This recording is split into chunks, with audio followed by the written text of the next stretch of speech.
Welcome to Man Does Tech, where I solve the problems you didn't even know you had.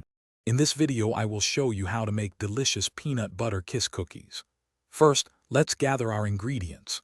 You'll need both granulated and brown sugar, along with softened butter and creamy peanut butter. Don't forget 1 large egg, vanilla extract, and all-purpose flour. We'll also use baking soda, salt, and a generous amount of chocolate kisses to top them off. Having everything ready makes the baking process smooth and enjoyable. Now let's get that dough ready. In a large bowl, cream together your softened butter, peanut butter, and both types of sugar until the mixture is wonderfully light and fluffy.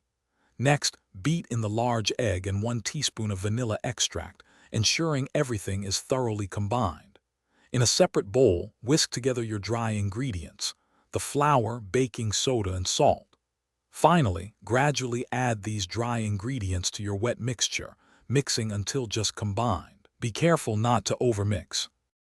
It's time to bake. Preheat your oven to 375 degrees Fahrenheit and prepare your baking sheets with parchment paper. Roll the cookie dough into 1-inch balls, then give each ball a nice coating of granulated sugar. Place these sugar dough balls about 2 inches apart on your prepared baking sheets. Bake them for 8 to 10 minutes, or until the edges turn a beautiful light golden brown. They'll be soft in the center, which is exactly what we want. Almost ready to enjoy. As soon as you take the cookies out of the oven, immediately press 1 chocolate kiss into the center of each warm cookie. The residual heat will perfectly melt the chocolate. Let them cool on the baking sheets for about 5 minutes before carefully transferring them to a wire rack. Allow them to cool completely on the rack so the chocolate can set. Then, simply store any leftovers in an airtight container. These delightful treats are perfect for sharing. Thanks for watching.